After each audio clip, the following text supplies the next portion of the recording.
Hello and welcome to the penultimate round of the ATCC. We are live from Laguna Seca for this round. A very tight and technical circuit is playing host to two races today. I'm joined this evening by Toby Davis. Hello. And Toby's going to be joining for this round, replacing Bjorn de Haas. Bjorn will be back at the final round. It's a very tight showing at the moment in the practice. How do you see this race going at the moment? Who's your favourite for the victory today, Toby? Well, yeah, I mean you can't really say there's going to be a favourite. The drivers are so good. I think you've got Via on top from Talbot just by 2 points. So the top three with Barrett right up there as well. They're probably the most likely guys to grab the victory. But we've seen victories earlier in the season from other drivers. So I mean, it's anyone's guess right now. Exactly, let's show you those championship standings now that Toby was talking about. There we are, we can see Francisco Villar is on top of the leaderboard, not by as many points as he was originally going to be. He was docked 6 seconds and dropped 2 positions for an incident involving Yuri Braham, which happened at Rattlesnake Point. So now the gap is just 5 points between the top 3 drivers, with over 400 points still available to be won in these final 4 races. The final round is after. That will be a more extended round in both of those races, so that will be exciting indeed. Yuri Braham has been solid all season, he's there in 4th. Miguel Neto is closing in on him though after recent performances. In 6th place is DHR Simcraft Peugeot of Saul Boucher. 7th is Eric Nelson. He's having a good inter-team battle with Tyler Skurlock for that 7th position all season long really. The reigning champion Vincent Kahn is dropping slowly down the field, down to 9th now, with Swiderski and Asbury's and now solidly in 10th and 11th. Matthias Klein and Julio Salve both 13th. Emil Sorborg has done very well considering he started in Server 2. He's come up to 14th in the table, although he has dropped from 11th after the last race. The top 20 have not changed from Rattlesnake Point, but Reggie Blaine has dropped down the order a little bit, with Reece Gardner just hanging in on there in the top 20. Well, from the form guide you've seen so far in practice, who do you see coming out in race 1? I mean, race 2 is obviously going to be a bit more of a lottery with the reverse grid, but what do you reckon the form's going to be? Yeah, I mean, you'll see some of the times up there, Talbot and NATO. It's difficult to know what setup they're running right now. They could easily be passed at least with the race setup right now, just trying to develop that further, maybe extract a little bit more pace. But, yeah, I mean, we've seen wins before from Boucher and other guys as well, so it's anyone's guess. I think Talberg looks very strong here. The Honda is very well suited to this track. It's nice and narrow and good tyres as well, so we might see Barrett struggle later on in the race. It could be that he pits early and tries to get ahead of Talberg and maybe block him without that could be an interesting battle.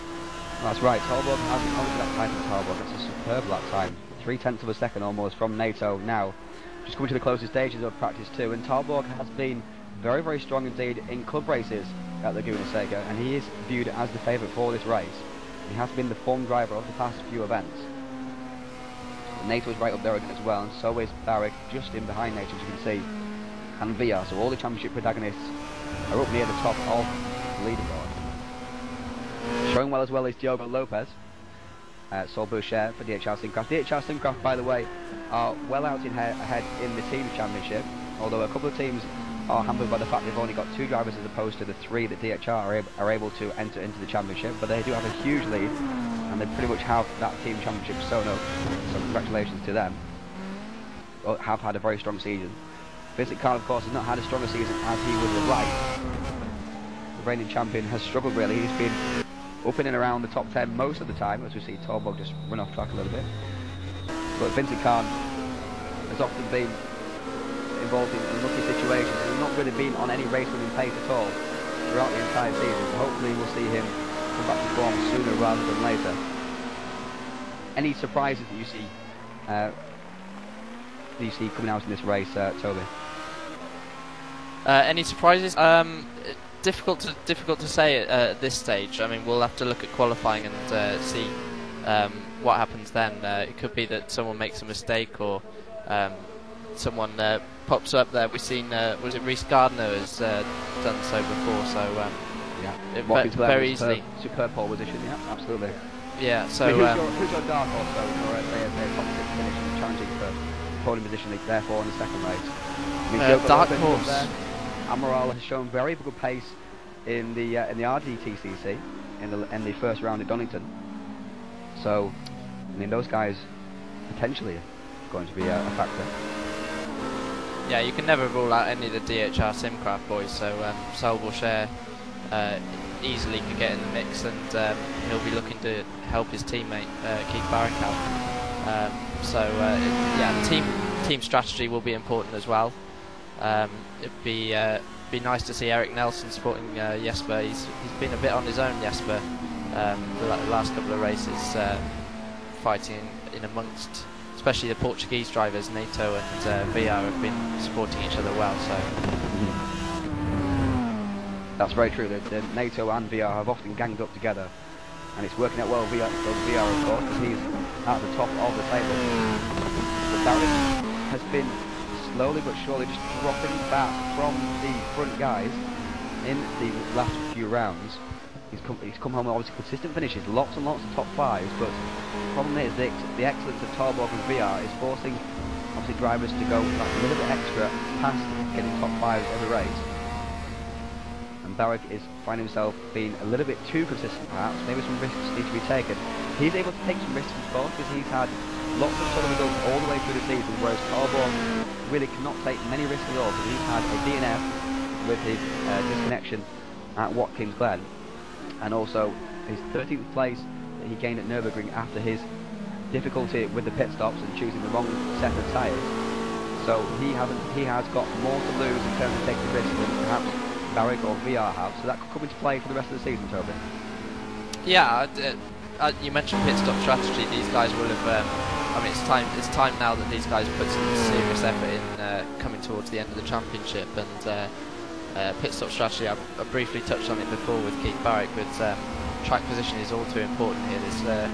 I mean, the racing tends to be close, but overtaking spots there's not very many, so guys will be looking at pit stop strategy very closely, I think.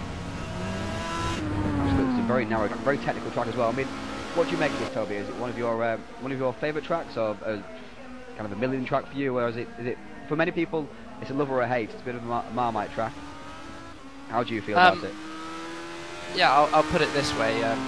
I enjoy the track itself, but I tend to struggle here for pace, and certainly there are some very technical corners, as you say, like the corkscrew especially is the most infamous, but the braking into turn 2 it is here, the Andretti hairpin, is very difficult, especially on the opening lap, when you've maybe not got the tyre temperature that's optimum.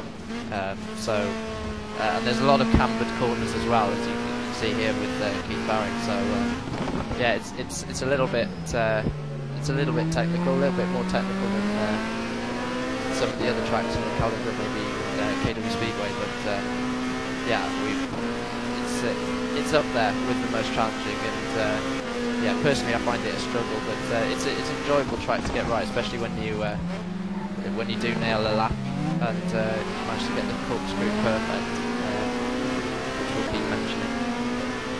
We will. From my point of view, I absolutely hate the track, and it's involved in so many series at the moment, and it is an iconic track, but I just do not enjoy driving here at all. Never have done. Even back when I was playing sports motorsport back in the good old days. And it's just too narrow, and very wide, and I just don't find the technical turns quite to my liking. Yeah, the corner after the corkscrew, the name escapes me now, but there's several lines through there. Yeah, there you go. Yeah, that corner, there's several different lines through there, and there is an optimum line, and it's very difficult to nail that lap after lap. You'll see some guys will just magic a lap out of nowhere, and it's probably because they nailed the line through there. But when you're racing with several other guys, Keith's just going through the corner now, as we see. Yeah, when you're racing with several other guys and you're side by side through there, it's very difficult to nail it. So the problem with that corner there is that you come out of corkscrew, and of course your car's out of shape, and you're squeezing the power out of corkscrew as much as you can, and immediately you're having to go across the other side of the track. Somebody else is coming up that corner perhaps, and we can show you. There's Matthias clean, he's coming across there now. Here we go. As you come out of the corkscrew, obviously the wrong side of the track for turning into Rainy Curve. You have to get yourself across the other side of the track, and also Judge turn, which is an extremely late apex. You can see right around the corner, almost at the end of the corner of the apex. It also keeps yourself in the camber at the same time. It's an incredibly tricky corner, and a fitting corner to name after Wayne Rainey, who was an absolute legend of MotoGP. Obviously GP bikes as it was called back then, and he was the best ratio, race to win ratio, I believe. That's anybody, even Valentino Rossi. Yeah, an absolute legend, but it's an apt corner to name after him. But yeah, as you say, it seems to go on forever, and the temptation is to turn in very early, and you always run wide. There's always a risk of running wide. But I'd expect the BMWs to struggle a little bit through there with rear-wheel drive coming out the corkscrew to get it back across the track, as you say. So you might see cars like the Honda and the Peugeot maybe being a little bit more stable through there. But obviously the BMW has other advantages around the track. And that little off there from Karo Madaro just, I mean, perfectly shows what happens when you go off, when you misjudge the final turn here, first turn here, sorry, because it's very, very difficult to break it downhill, especially when you kind of pass a little bit. That's the most difficult part. The other thing I should mention about Laguna Seca is that there is no runoff. It's literally you go from the track to gravel almost everywhere. Yep. And so if you dip a wheel on the gravel, you're going to lose a lot more time than you would at a track that's surrounded either by grass or some grass creeks, AstroTurf. The curbs aren't even big on the outside, are they? You can't even use the curbs with them. No. You can literally get a wheel off track and you're in the grass. So we're into qualifying now. Super Pole as always. So it'll be very tricky indeed. We're looking for times to be low, well, mid-30s perhaps, because you only get one lap in it, but low 30s if they were able to do so. Harbour's going out first. Interesting, because the track won't be at optimum temperature, but he just likes to get the rhythm going and go out straight away. Yeah, he's probably just come off the back of practice with his qualifying setup. He wants to just get straight in there and do a lap. And the other thing about being straight out onto the track is that you have no problems with traffic. Well, it's Super Pole, and there's in race there is nobody else on track apart from yourself in Super Pole, so that eliminates any traffic possibilities. But who's your favourite for pole position? I mean, I'm going to go for Torborg as my pole position pick. Would you agree?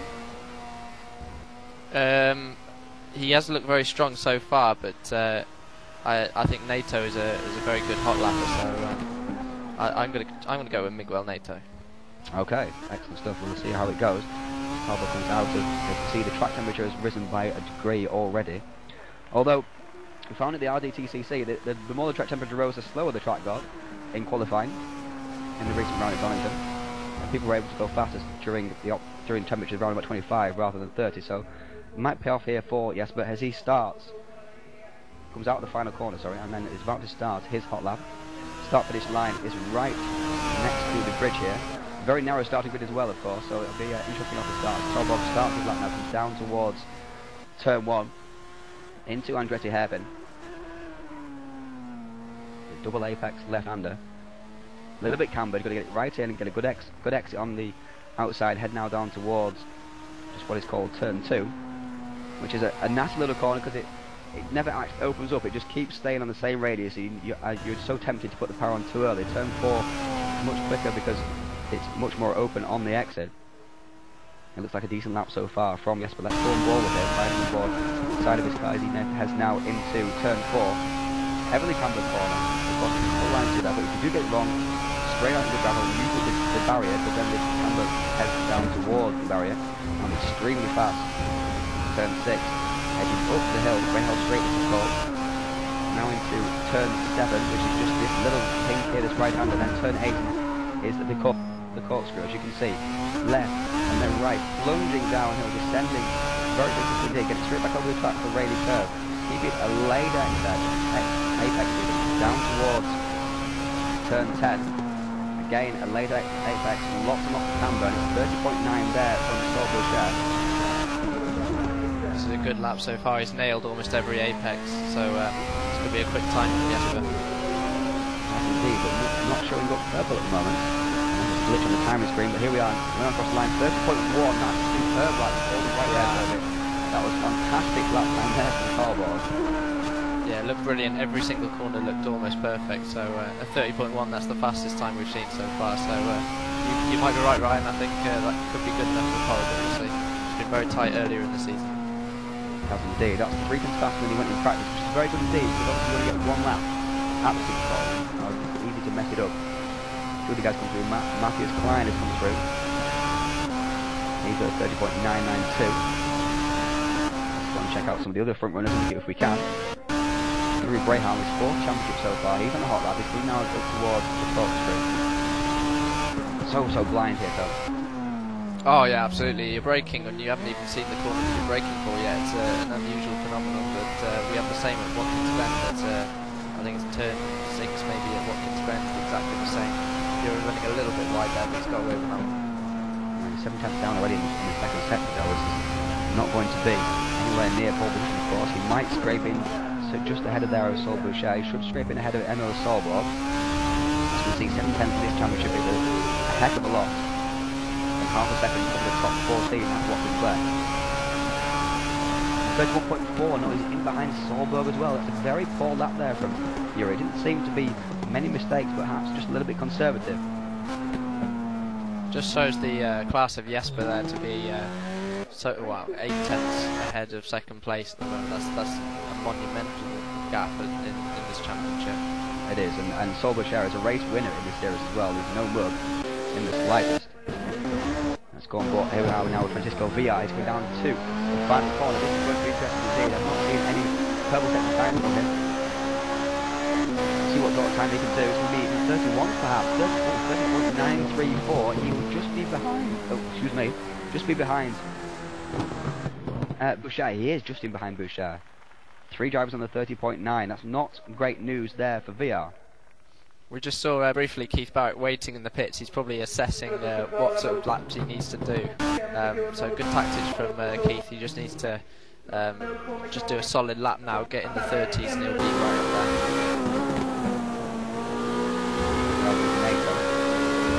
But I never find that that paid off for me. I know the lap time I have to do. I end up watching the timer rather than driving the actual track. I don't know how you feel about that. I much prefer knowing what I have to do.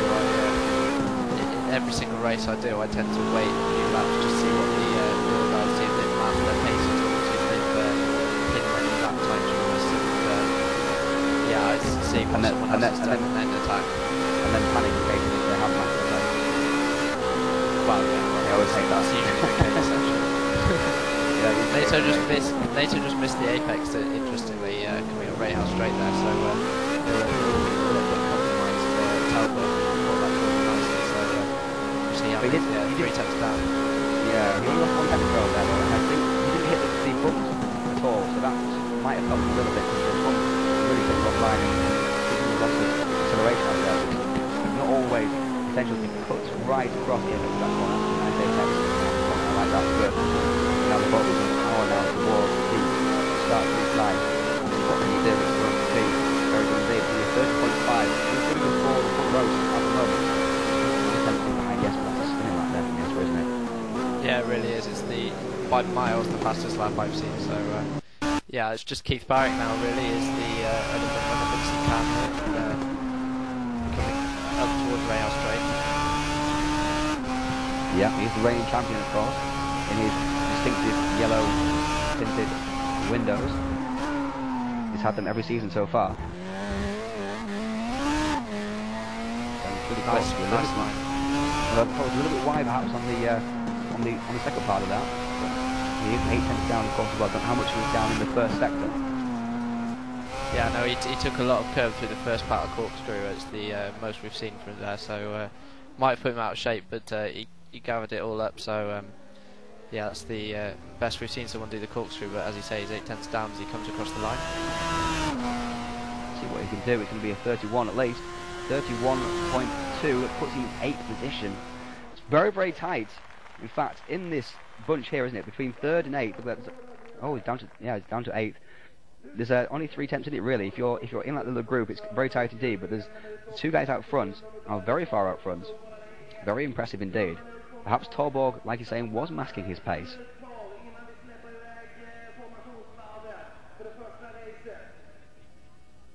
So let's see if we can find one of the front runners. Is Keith Barrick out on track yet?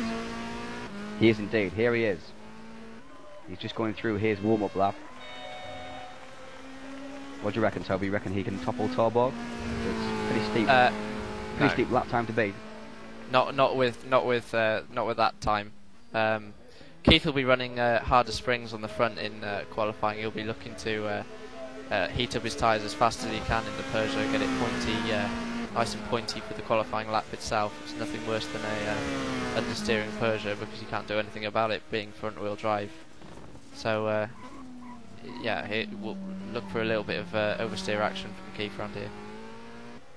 Yeah, I'd have to agree there. He'll have pumped the tyres up as much as he dares to get the middle temperatures into them. He'll also have pushed the camber as much as he dares to get as much grip as possible just for this one lap, without ruining the balance of the car, of course. Very pointy through there, as you were saying, Tob. Look at that. Very sideways through there. It's the most sideways he's seen any car through there, I think, through any session. And he's 10th down. Perhaps that sideways action has cost him a little bit, but 10th down is nothing to be ashamed of at all with that stunning lap time there from Jesper. Yeah, it's the only way of driving the Peugeot is from the front end. You've just got to get it into corners. So yeah, another one that missed the apex through there. It was very sideways again, though, wasn't he? Let's see what his lap time is. The split time is as he comes out of the corkscrew. Second split. Oh, he's very, very deep on the brakes into the corkscrew. Almost got out of shape. I think he might cost himself at least 2-3 tenths, and he's wide coming off there. He's 6 tenths down. Look. Yeah, but that's still be good enough for third if he can do a good final sector. So he was way out of shape coming out of turn 7. Like you say, earlier, you actually brake for the corner before you actually see it, and of course it's very much a leap of faith. It's very easy to get it wrong, and Keith did. He ran wide on the exit as well, of course, trying very, very hard indeed. Perhaps it's one of those times where you don't try so hard and just go for the second or third. It's going to be a 6th for Barrick. That's not what he wanted. He's 5 places behind his main championship rival, Jesper Torborg, and obviously the championship leader, 2 places behind him as well. Yeah, he missed the perhaps, Toby. Yeah, missing the apex coming onto Rahal, that was his first mistake, and then corkscrew through, well, as you said, at the time 3 tenths, and it was probably more than that actually. So yeah, a lot of time lost there. Well, Caramadero Andrew Bogdan is going for some prime time viewing because he's going out on track last. And we're going to see both of his laps, his warm-up lap and his hot lap. So let's see what Bogdan can do. His best result of the season so far has been a 3rd position at Sebring, which he was absolutely delighted at. It was the highlight of his sim racing career. That just shows how competitive this American Touring Car Championship is. viewed very, very highly by the viewers and the drivers alike.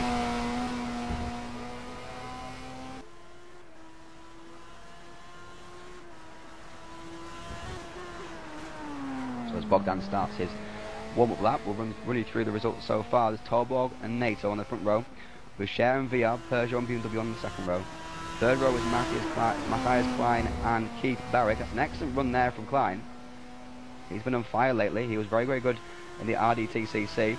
7th is Hugo Gonçalves. 8th is Emil Sorbock for Waterloo Racing in his Peugeot 407.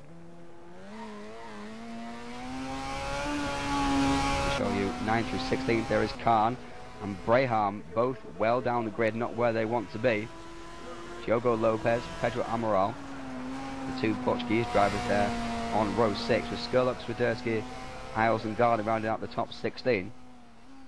Nelson is way back on the grid. He's in a fight for 6th position in the championship, and that's not going to help his cause at all. Back in 17th position. Richie Blaine also was disappointed with his 18th. Stephen Byrne in 19th. Forward 20th. Matt Carver has come up to the Server 1 for the first time this season. He's in 21st position on the grid, beating Server 1 regulars Daniel Wood, Abdul Ahmad and Ethan Bass. Bass is his second event in the Server 1 after the event 2 weeks ago at Rattlesnake Point. There are no changeable conditions forecast for this race. It will be dry throughout. Ethan in 24th is a little bit better than he did at Rattlesnake Point. If you remember, he went out very late on and it had already started to rain, so he was unlucky there, but he's managed to put in a reasonable time. It's interesting that Eric Nelson in with a 31.6 down in 17th.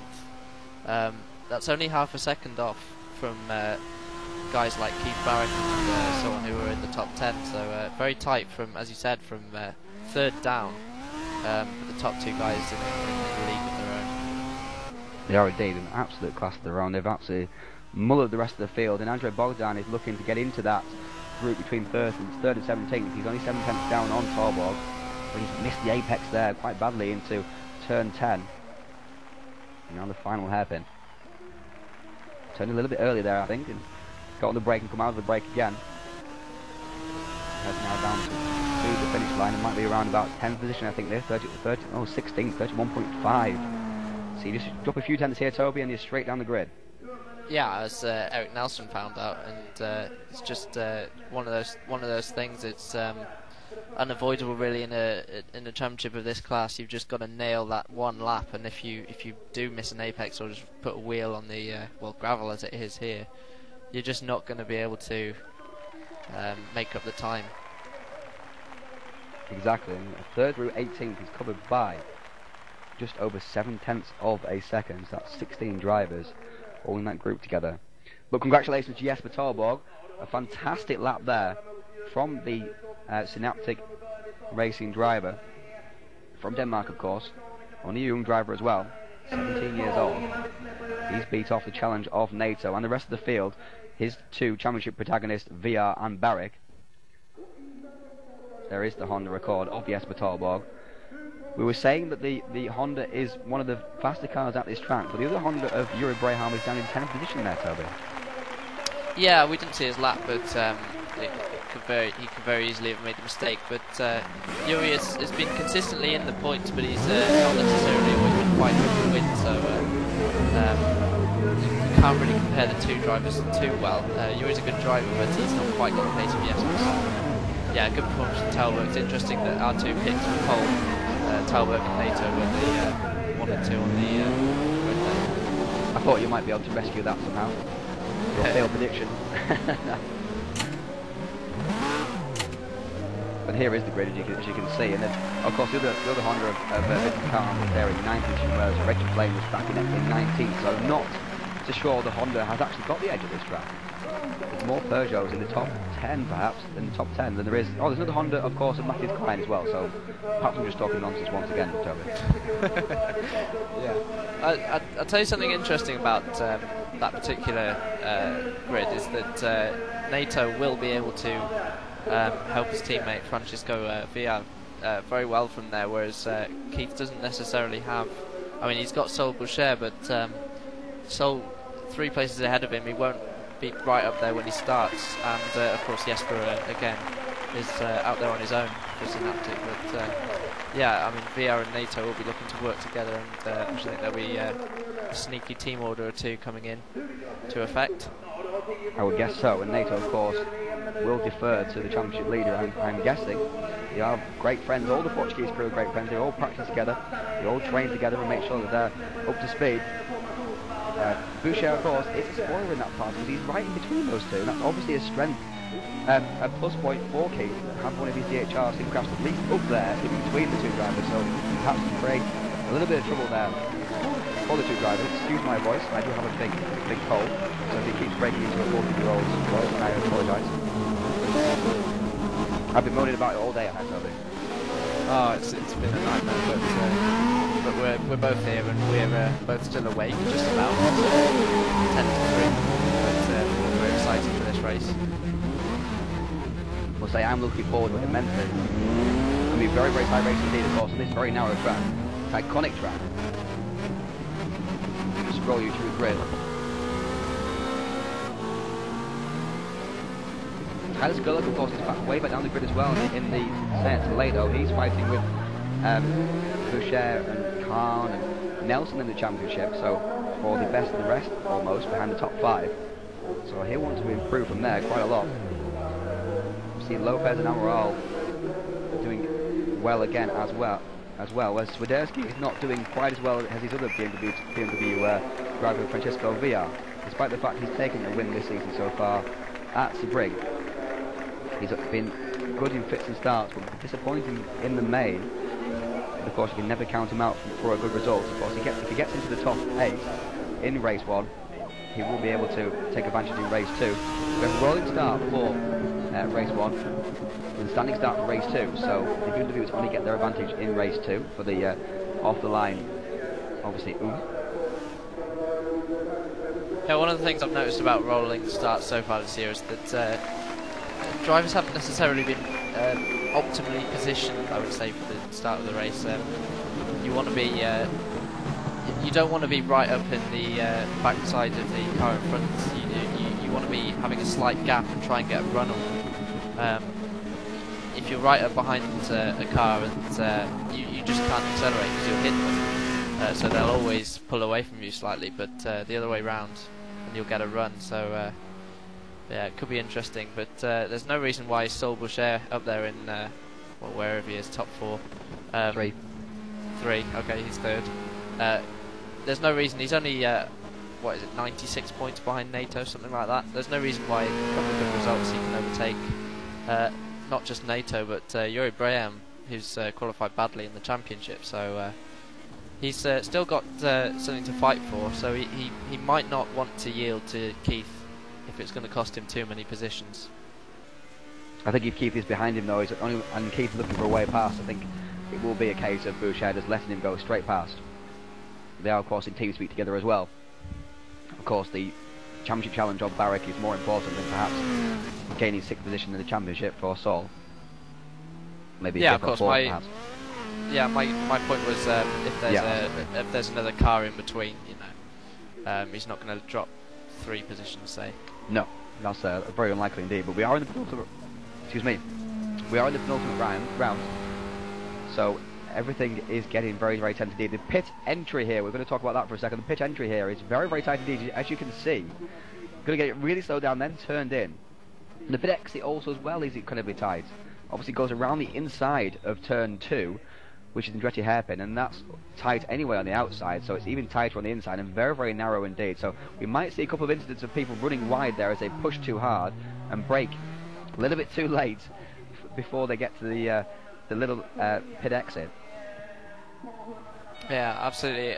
We'd be talking about this more if it was slippery conditions, but even in these conditions, nice and dry, track temperature 25 degrees, even in these sort of sticky conditions, it's still easy to miss your braking point and just go straight on into the wall. The last thing you want is a bit of damage.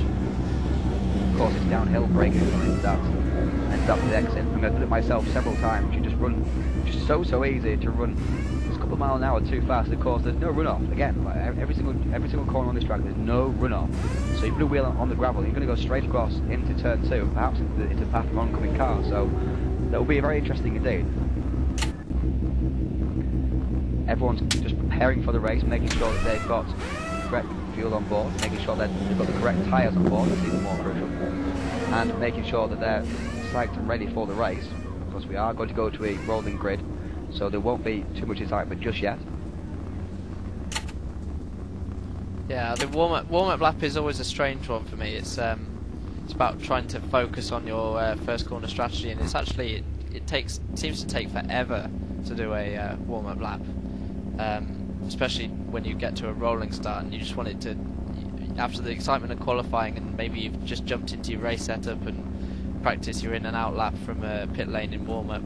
You just want the race to start, and yeah, there's nothing worse than trundling around at stupid miles an hour and trying to focus your efforts. But these guys seem to do pretty well into turn 1 after the rolling start, so we'll look for that again, and none of the silly business that we had at Rattlesnake Point towards the back of the grid.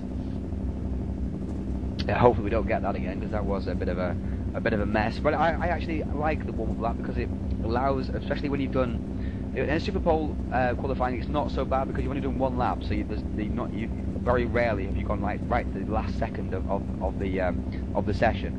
And what the warm-up lap often does for me, if you've done like I say a full qualifying session, is able to because qualifying is so intense, just to calm the nerves before the start of the race, and just get yourself calmed down, nice and focused for the start of the race, and get the adrenaline just pumped down just a little bit, so that you're not on edge.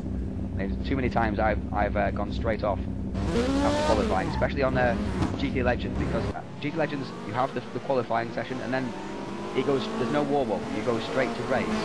So you go qualifying to race, and there's only 30 seconds to join the grid. So you've got 30 seconds for your heartbeat to calm down. Say for example you've just taken pole position and you're pumped up about it. You've got 30 seconds to calm yourself down about it, and I always crash every single time. No, you're lucky that warm-up lap calms you down. I just get more wound up by it because because I'm far too busy. In fact, there have been occasions where I've hit the back of someone in warm-up lap just because I'm not paying attention. I'm just thinking about the first corner braking point. Oh, that's bad, dude. My tactics. Yeah, well, I know. Well, that's why I'm ranked number 2 on the race department rankings, and like Keith Barrick or Jesper Talberg are right up there as well. So exactly, Jesper is ranked 1 on the race department rankings. Of course, you can check them out at racedepartment.com. This series is supported by racedepartment.com. It provides all of the forums for it, and the servers currently as well. All the drivers here are members of racedepartment.com. Also supporting this is cockpitfm.net and their podcast. Simon Smith and Maurice Sondag. Make sure you tune in to them every couple of weeks. We also have F1 and Pit Furniture, which will be available from simracegear.com. They do plenty of very interesting office furniture.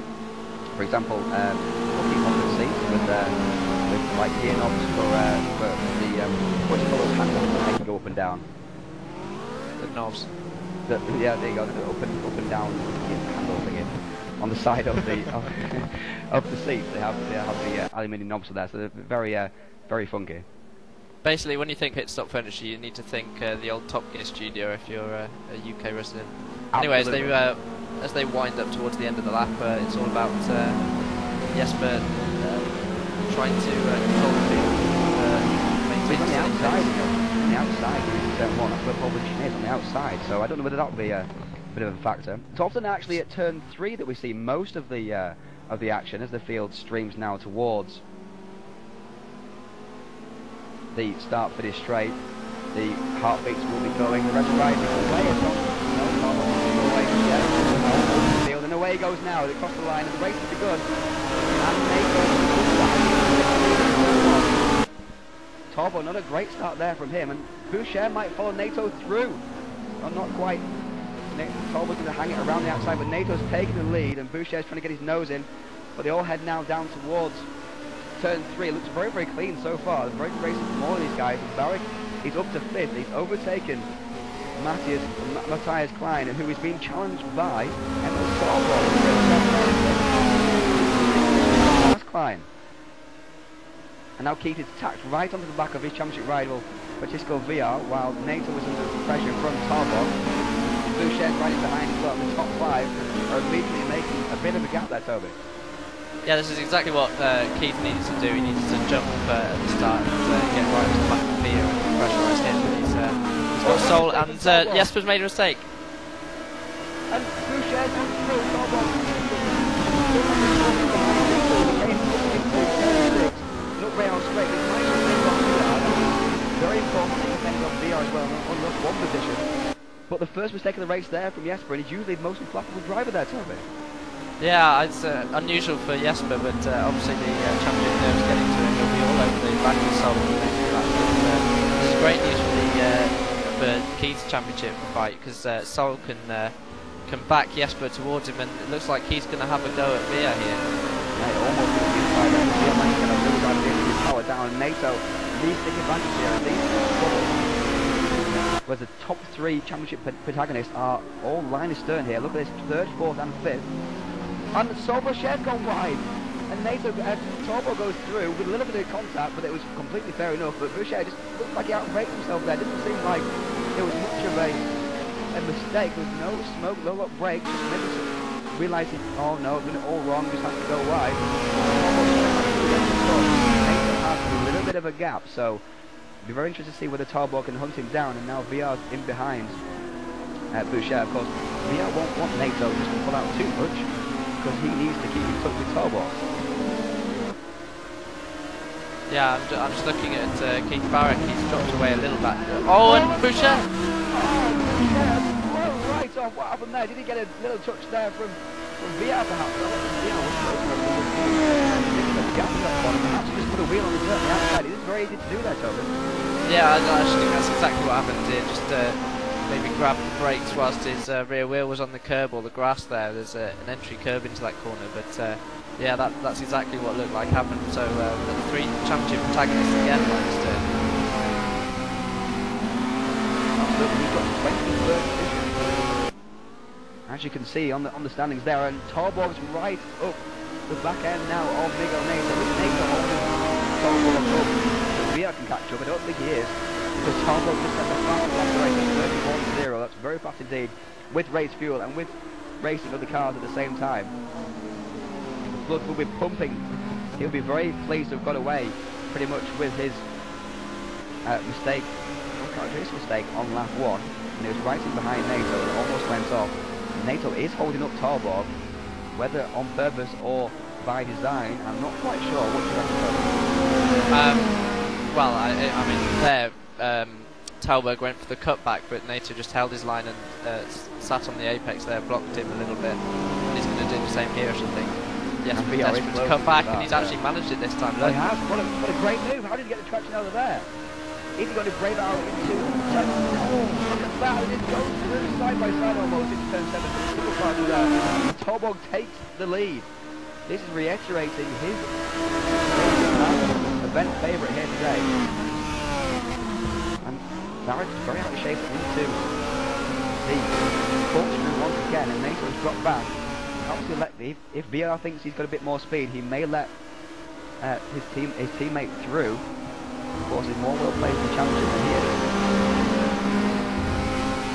I think Keith looks the faster of the two between himself and VR. So if Keith has got any sense, he'll pit as early as he can and hope for some fresh air.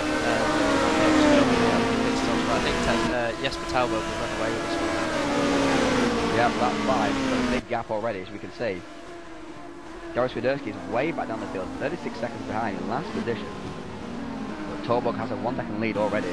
And Nato seems to be struggling, as VR is easily able to keep up with him, even under pressure from Barry. Difficult to know with Nato what goes through his mind sometimes, but he looked very fast in practice and qualifying, and just doesn't seem to have the pace. Jesper's already gapped him by a fairly sizable distance. Look at the timings. For second place is still quick, but of course not as quick as Torborg, who is absolutely on fire and has been for several rounds in this championship. Really stamped his authority on this since perhaps came to the Speedway, I guess. So of course the Nürburgring, he was very quick as well, but didn't get results that his pace deserved because of his mistake in the pit stop. Yeah, we'll have none of that today. The weather, as I mentioned, is going to stay nice and dry, so yeah, he won't be able to make that mistake today. But yeah, it's very important for Jesper that he gets a good result in race 1. Difficult to see. Of course, he's always got back to the back race 2 if he wins this race, and that's obviously going to be a difficulty as well, Toby, because it's very, very difficult to pass on this track. It is. Yeah, we saw Jesper do a great move just now on NATO, but yeah, otherwise there's only 1 or 2 braking zones down here into the Andretti hairpin, and Barrick's going to have a go maybe. Oh, it looked like he was going to have a go, and I thought he was going to have a go, but he just backed out at the last second. Scared of creating contact, because of course any contact from the back of that BMW sent it spinning off with it being rear-wheel drive, and of course he doesn't want any penalties at all. But again, he's in the top 5, but again, he's not where he needs to be. He needs to be in the top 2. He needs to be ahead of Torborg and VR. He's only in 4th. He needs just the extra little bit of sparkle. 5th position is Emil Salborg. He's doing very well indeed. Look at this. In behind is Matthias Klein. And 7th is Juri Braham. He's made his way up to the field, 3 positions, whereas Vincent Kahn has made himself up 1 position. And there is Tyler Skurlock. So the guys who are fighting for the championship are together again. And of course Tyler, that's exactly what the doctor ordered, because he's on from 13 to 9. Yeah, I was just going to mention the progress of Graham. He's jumped right at the field and he's back in the big point, so he'll be fairly pleased with that. He's got to try and hold on to his 4th place in the championship, especially with NATO up there in 2nd. So he's just got Matthias Klein and Salborg. Pit stop strategy might be able to jump them, but as it stands, he's got them both in front of him. Into the pits comes Tyler Skurlock. He's pitting very early in lap 7.12 now. He's pitting on lap 6 of course, before the control line. A 16-lap race. Swiderski is pitted, and I think so has Stefan Werner. There is Swiderski just come out of the pits. You can see that very tight pit lane exit. Very, very easy to run wide. Now Swiderski is way, oh, he's running wide off the track, trying to keep out of the way. He's way back in the back. Of course, if you're slightly behind, then you're going to get lapped. Crazy here with the short lap time. But the big news is Barrick has got past Francisco Villar. Look at that. It's in 3rd position. Yeah, we missed that one, but must have been a good move. Maybe Villar made a mistake earlier in the lap, and Barrick was able to sneak through, because I don't see him doing Villar into turn 1 with the BMW's traction out of the final corner. So yeah, that's crucial for Barrick in the championship. And now NATO will, if he's got any sensible moves, it's best to have his Portuguese teammate Villar maybe hold up Barrick and back him back into Francisco.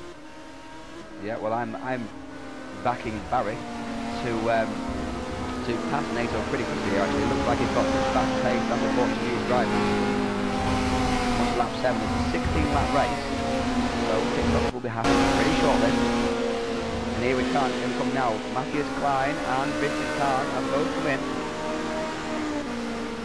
Both from the Hondas, of course. And in the background there was one of the ARC cars, and as was Karamidara and Andre Bogdan. And that's Diogo Lopez in behind. No, it's Hugo Gonçalves, sorry. Very similar skins. Of course, teammates. What do you think of the pit strategy of pitting 1 lap earlier than halfway? Yeah, well, you get the extra bonus of a quick lap on, and in fact these guys are going to come out into fresh air, so it's going to benefit them hugely. They're going to be able to jump whoever they're. I mean, yeah, they're going to be able to jump whoever they're racing against at the time. Speaking of jumping, look at this, Tyler Skurlock. Oh, can just go back through the field, thank you. I've lost the driver I want to look at. There we are. Tyler Skurlock has jumped both these drivers. Look at that. He was in behind Matthias Klein and Vincent Kahn before the pit stop. Look at that. He's got right ahead of both of them. That was a big jump. Yeah, that's it. That's exactly what I'm saying. I mean, you put a new fresh set of boots on, you'll be able to do one quick lap, and yeah, he's perfect example there of how to use the pit stop strategy. But the guys behind him will have fresher rubber towards the end of the race, so they'll be able to use that maybe in the later laps. That'll be one to watch. As I say, the track position is so key in this track as well, of course. So narrow. It's very, very difficult to follow the car, the fear of hitting, of course, the back of the vehicle. Tarbog is running away with this race. He has a 3-second lead now from NATO, 4-second lead from Barrick. VR is pitting, as is Emil Tarbog and Pedro Amaral. Tarbog, NATO and Barrick have carried on. But even with the early pit stop, Tyler really has jumped a huge way there. Maybe 1.5 seconds. Maybe 2 seconds in game on the two drivers he's passed. Yeah, he might even be able to get right up there with VR. He's going past Sorborg as well, look at this. Going past Sorborg as well. Sorborg was in 5th, and Skurlock was in 9th. And there's VR. Yeah, so he's going to slot by VR, so yeah. So Skurlock's come out 5th, so he's gone from 9th to 5th in the pit stop strategy. That is a genius bit of work there from Skurlock, of course. He won't be at too much disadvantage there with time and car in behind, but he might have a bit disadvantage to Solborg with his tyres being 2 laps older than Solborg's. But that later has an engine, so he might be able to stay ahead of drivers behind. Yeah, I'm just going to say, look at, I mean, Via's pitted a lap earlier than the top 3, and he's got a bit of fresh air, so he'll be one to watch as well, see whether he jumps his teammate at least. And he'll be looking to get right on the back of Talberg. I think these three have made a little bit of a mistake here. Well, he might have passed Barrick, of course, but he was a little bit further back from Barrick. He did seem to be going quite slowly. And here's the top 3 in the pits. Let's go back to. There's Robert Alves pitting. He's been back pitting as well. Now it's VR. He's coming round. He's the key contender here with the pit stop. Tolborg has exited the pit stop already, I believe, and he's gained a few seconds a second on NATO and a few seconds a second on Barrick as well. As VR comes out, he's passing Yuri Graham. He's going to pass Keith Barrick as well. Look, I think he is. Will he be able to have enough speed around the outside of the corner? He's going to have plenty of speed around the outside of the corner. Look at this. Barrick is back in behind, like he's. Oh no, he's not. Look at that. Yes, he is even. Sorry. So, like you said, Toby, that late pit stop has not paid off at all for Keith Barrick. No, but he'll have slightly fresher rubber, and he'll want to use that straight away and try and get past Francisco as soon as he can. Graham pitted in 7th, now still in 7th. He gained 1 position, but of course lost 1 position to Skurlock. We will have plenty of fresh tyres there, Yuri. He'll be 3 laps later than Skurlock. We might see Graham come up to maybe 6th or 5th in the race. But this looks like it is Tolborg's race to lose. 6th back right now is Barrick versus VR. Barrick gets back past the Portuguese guy once again. Yeah, this is his one shot. He's got to do it on this lap or the next lap. Or else he won't be able to. I don't think that BMW has got just far too much traction coming to be able to take the turn. But yeah, here comes Barrick. He's going to try and double back on him now. Yeah, he's got and VR just spoiled the exit of the corner there for Barrick. Whoever driving, of course, really intended to do that. Probably if he doesn't get past VR quickly, then he won't be having any chance to get up to Miguel Nato and take 2nd place in the championship, which is incredibly important with Tolborg way out ahead. Look how much, look at Keith sideways, but Skurlock is right up on the back of him. He's really done the right thing with his pit stop strategy, and but he's still going quickly. I can't understand. Say that again. I was just going to say I can't understand why you'd leave it so late. Of course, you want fresh rubber at the end of the race, but Skurlock, he pitted early, but he seems to have plenty of pace anyway. Look at this, he's even keeping up with these two guys. I know they're squabbling, but I don't know what Skurlock put on his tyres, but it must be some sort of glue, because he's going like the clappers. As you see in behind here is Tolborg and Graham. They're in a big battle. Graham almost got a good exit there from turn 6 6th up Greyhound Straight. Back to the back with VR and Barry. Barry is really all over the back of 24 VR. They head out of the corkscrew, walks a little bit behind the Portuguese driver coming through there. VR is so difficult to pass because we've seen that in races before where he just gets that in front. He has a ground away or no one's able to catch him. Yeah, the thing about VR is that he knows where to defend. The worst thing you can do when you're driving in front of another car is defend in air. You only block when you need to block. Salberg will hopefully demonstrate this here, and Yuri's right in behind him, so it should go defensive to the inside line, and does so. I must say, the greatest exponent of just driving your line and only blocking when it's absolutely necessary to block was Jason Plato in real life motorsport. He just drives his line and nobody seems to be able to get past him when he's in that sort of mood. And only blocks when it's absolutely necessary, and it's won him, of course, championships. On someone, will he be able to stay ahead of Yuri Braham? He is able to stay ahead of Yuri Braham. I'm surprised to lose more time there, but of course that won't be helping his rear tyres at all.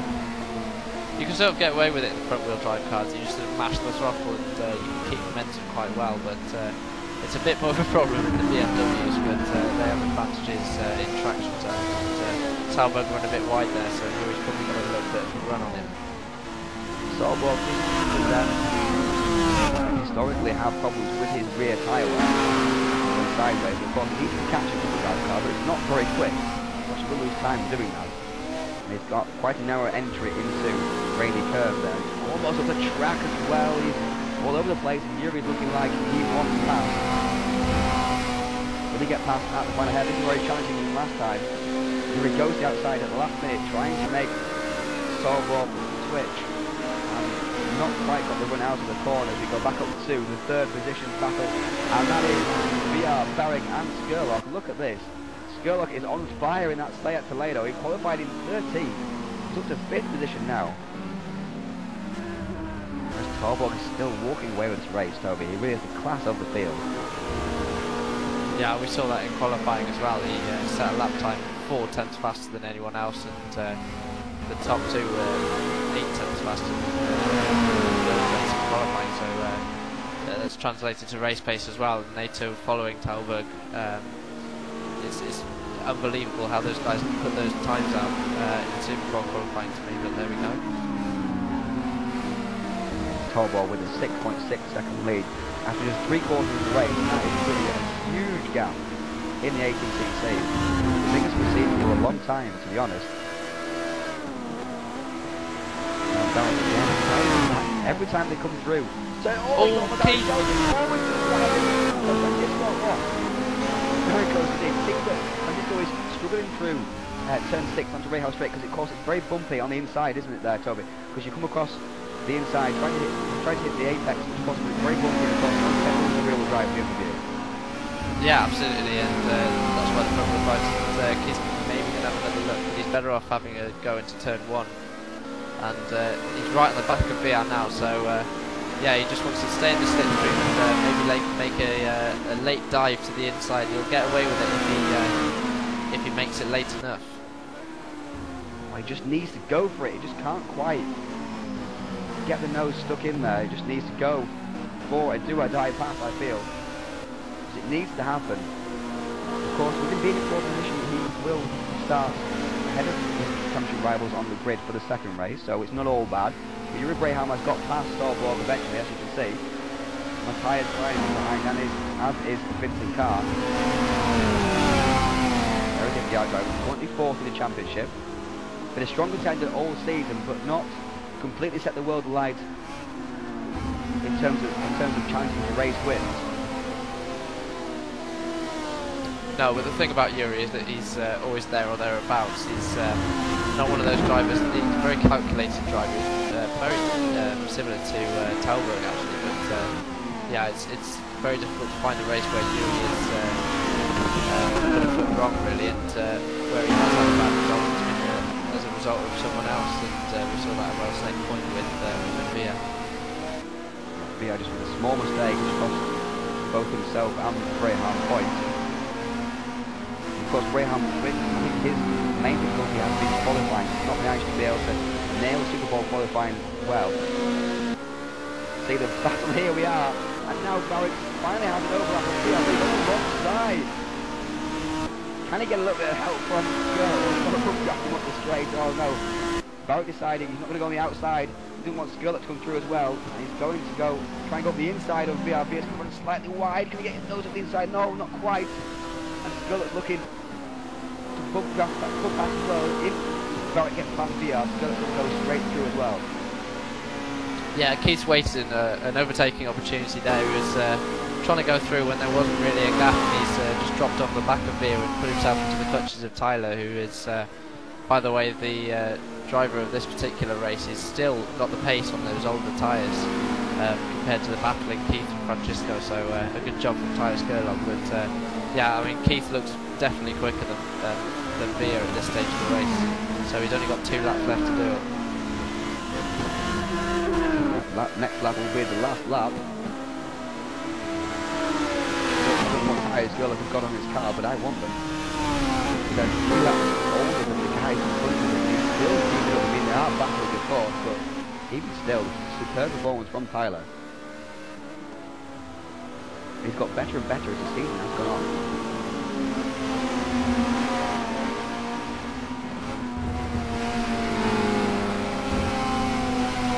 Willing Keith to make a dive down the inside, but he's just never quite close enough to do so. But he's right on the back of Veer again, so this is where he just needs to make a huge dive, and he should make it stick if he gets it stuck on the apex. He should make it stick. He's going to go for it. No, he's not going to go for it. He's pulled out once again. But the BMW is so strong in this first section of the lap and out of the final corner as well, and it's so difficult for him to pass. So these are this is the first section of the main passing area on the track as well. And he just can't seem to nail it. The BMW is so strong. Yeah, his only other opportunity is on the Rahal straight towards the corkscrew. But I just don't think Keith is quite strong enough in that area, and this is the other opportunity. But yeah, as you say, Veer's just got so much traction out of the twistier parts of the track that Keith can't do anything about it. But this is where Keith needs to get a really good run. Absolutely, he seems so definitely his own actually. Going through there, he's so quick for there. And vehicle wide. Oh, not quite enough. I thought that was going to be Keith's moment. But he's still alongside. Oh, huge moment!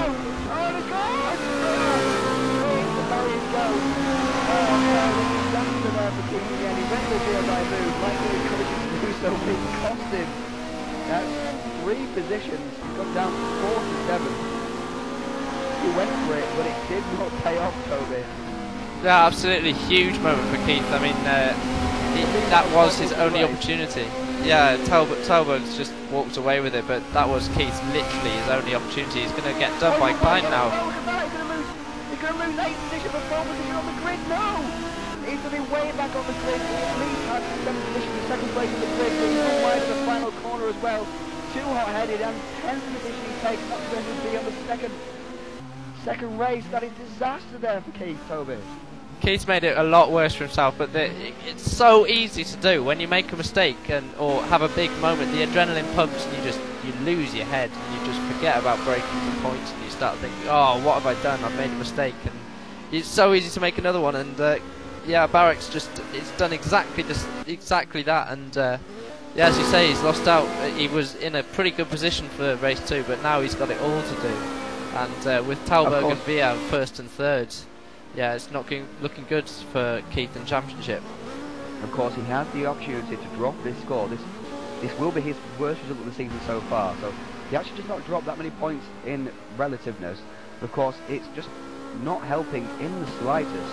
Because, of course, if the move had come off, we would have been congratulating him for such a fantastic move, wouldn't we, Toby? But because the move did not come off, of course, in hindsight, it would be better to stay in 4th position and take, the higher grid spot for race 2. Well, yeah, I mean, now we see that he's dropped down to 10th and is not in the reverse grid slots.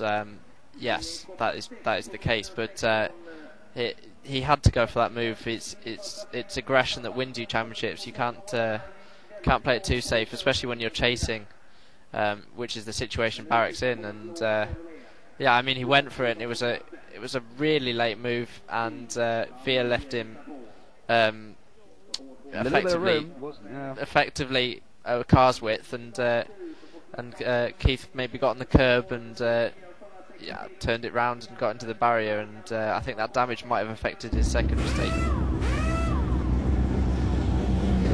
Well, it was okay.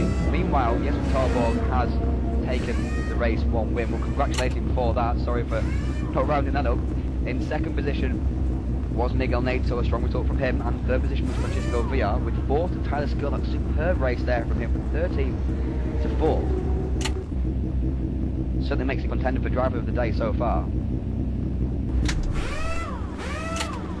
Yeah, absolutely. He's got it all to lose in the second race, though. He's in the middle of the pack. Oh well, I should say the middle of the championship contenders. But yeah, I mean, watch Keith. If he doesn't get a good start and doesn't get ahead of some of the, I wouldn't say slower guys, but guys that he's not fighting with in the championship, then he'll have to make an early stop and try and jump them, much like Tyler did in race 1. Yeah, well, Tyler's shown the way for that, really, hasn't he? And then Vincent Kahn is on pole position as a result of Keith's mistake at the final corner. There was a disaster there, really. He had 7th position still, and that would have given him the second position on the grid for race 2, and he did a great place to take race 2 win, but of course it threw it away. Well, it's what we like to see. We do like to see incidents, and we don't like to see people being conservative, so we can't complain too much about that, can we? No, absolutely not. Interestingly, Yuri up in 4th. It's one of his best chances for a good result, and Via will be looking to stay ahead of Talberg in terms of the championship. From 6th on the grid, he's got NATO directly behind him, so those two need a good start to get ahead of Talberg. And Via, you'd expect to have a good start in the rear-wheel drive BMW. Absolutely, but of course it's a very narrow grid, as you can see. There's not much room on the inside, perhaps, to go through, is there? No, the grid slots are not very far spaced apart either, so if you do get a jump on the guy in front, it's not necessarily going to help you if it's slow away. Right. Here we go, race 2, we've got to get underway.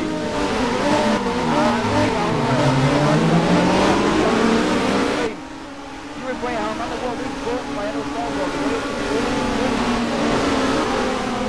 Field stream now. Oh, there's a big accident in the background there, look at that. Eric Nelson involved, looked like he was going off to the sideways. Yeah, it was him, the Synaptic racing car, and lots of the Terra Australis guys involved. Ethan Bass and Stefan Werner involved as well. Darius Swiderski, what on earth happened there? Just saw the car shooting across the track. That was a humongous crash. I should think someone was slow away and maybe got squeezed into the wall, but yeah, up front, look at the change for position up front. Well, the pole can't get it. 7th position is now in. 8th position in behind Miguel Nato. Jesper Tarborg is up to 5th already. Leo is on 3rd. So Matthias Klein leads the race.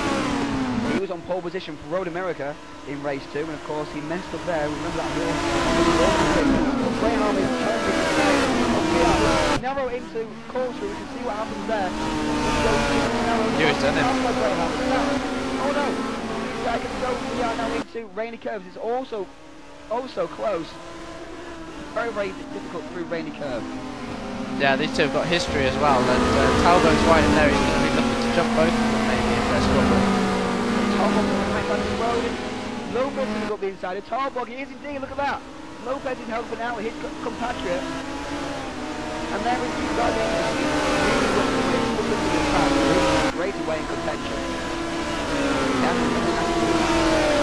On the opening laps, takes all the right decisions. He almost goes for the gap on Miguel Nato there as well, but Tarborg's in 5th, now back to 6th. As VR and Graham once again do battle, and Sarborg is taking the lead. Emil Sarborg, the Waterloo Racing, has taken the lead in his Peugeot 407, overtaken the Monaco Ultimate Racing vehicle of Matthias Klein. Do you think these two can win the race, Toby? Not with Via directly behind them. Via looked pretty strong towards the later stages of race 1, although he was battling with Keith. The pace was still pretty good. Salberg looks to have got a pretty good pace here, though, so it's all once again down to pit stop strategy and how much of a gap he can pull over likes of Talberg, but Barrett with Nato 2 places behind Jesper. Absolutely, with the place to start, he's still in 8th position. Not really after you just yet. He might be able to get a podium spot. If he can, he will be delighted. But Solborg is leading the way. He's the first to let away in the ATCC. We are 50 years behind.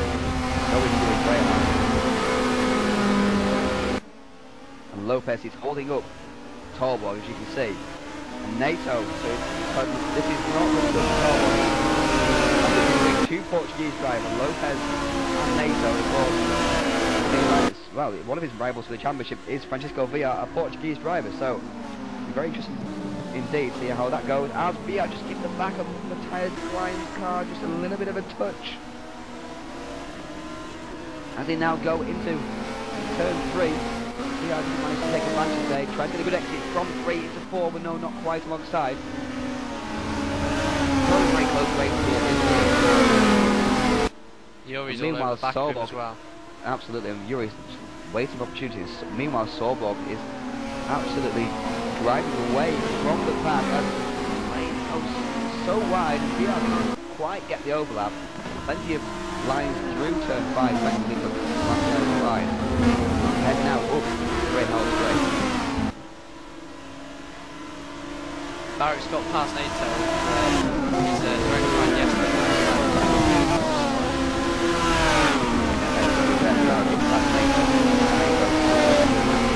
A little nudge there in corkscrew, as NATO is inclined to do, but he's been very clean in the last couple of races, so we'll give him benefit of the doubt.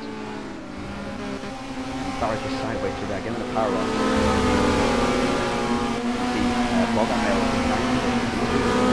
doing well. And Hugo Gonçalves, Diogo Lopez's teammate, in 10th. The field is streaming through. And Villa has dropped back from Klein. Maybe they'll get it somewhere. They've dropped right back from the Honda driver. Meanwhile, Klein has gained on Solborg. Yeah, Solborg. Yeah, nip and tuck between the top 2 for lap times. And he is, I think, dropping off because he's having to defend Yuri. He's looking very racy.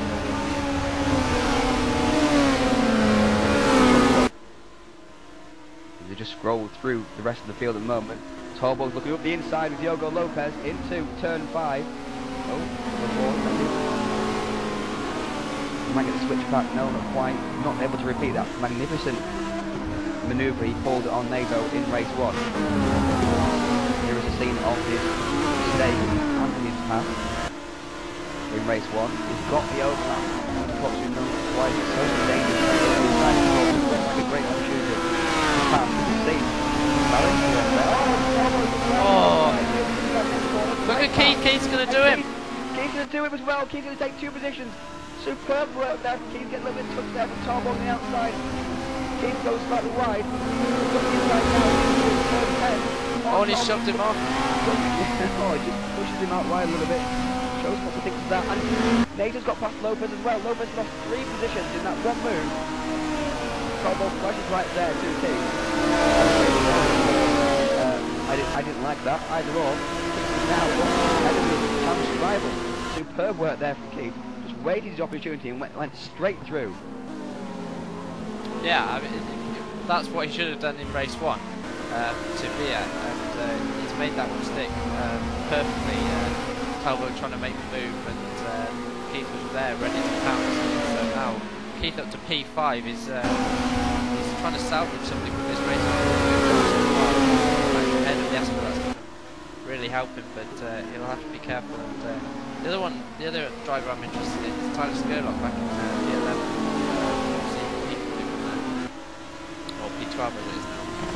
He's gone back now, so he's dropped way back. Having a great race too.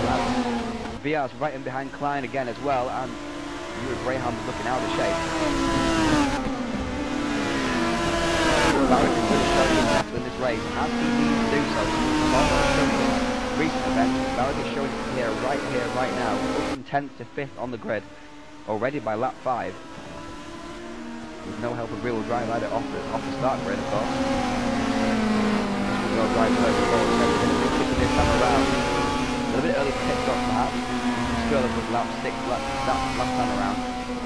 Look, the inside is going Caramidaro on Hugo Gonzalez. It may have been Caramidaro defending in fact actually. And Paul hit there. Back to back there for Keith. So he is showing his method. He's showing why he is a champion contender there, Taylor. Yeah, absolutely. He's really salvaging, as I said, something from this race. And without the help of teammates, we're looking at Vincent Carr here. He's gone back a long way from being P1 on the grid. He was pole position back in 11th. Yeah, shocking race for Vincent so far. Still a pitch up. Maybe do something Skurlock-esque. VR and Klein, VR's been trying to get by Matthias for several laps now, but he can't do anything about that Honda, and needs to. Just need to. Barrett is top one, coming right up to Barrick once again. And with all due respect to Solberg and Matthias Klein, this will be helping Keith get nearer to the front of the field. And Solberg as well, of course. They're not quite as fast as the champion contenders, of course. That's why they're not champion contenders themselves. They are showing good pace here, actually. I mean, VR's not exactly all over the back of Klein, lap after lap, corner after corner. VR is making mistakes here and there, and Klein is being very consistent, isn't it?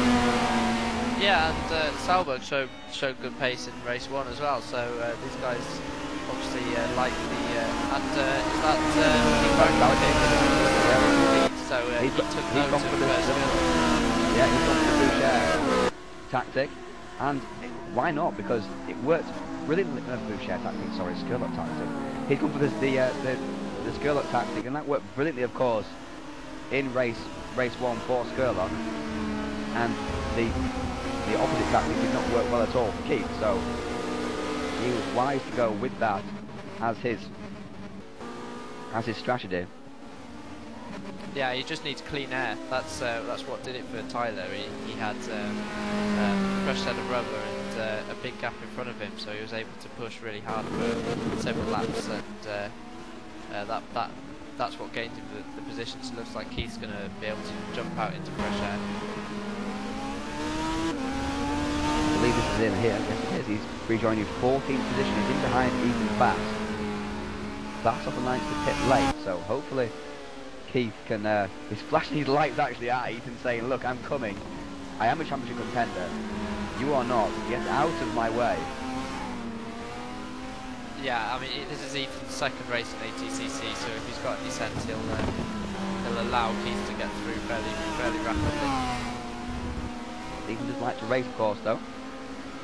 So hopefully Keith's desperately hoping that he doesn't get held up in behind Ethan. He really is. You can almost see his body language of the car.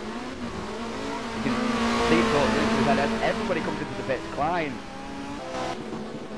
Skurlock, Khan, Lopez, Gonsalves, sorry, no, not Lopez. Tolborg and Solberg are still out there. It worked for Tolborg last time around, but it might not work this time around because he's not out in the head of the field. Yeah, it's not good for him that he's stopping at the Oh, same time as down the pit lane, and Fiat's done it. Look at that! What a great move! He's got past Matthias Klein on the exit of the pit lane. That was superb work there from Francisco. Yeah, he's been trying to do that all race. And, look at Keith right behind them now. Keith is not much closer than he was before, of course. Now VR has got a car in between himself and the Charles Simcraft driver. He's a little bit closer perhaps. NATO is up there as well. Keith must have got past Ethan Bass pretty quickly. Ethan is quite a way back from him now. Yeah, he's got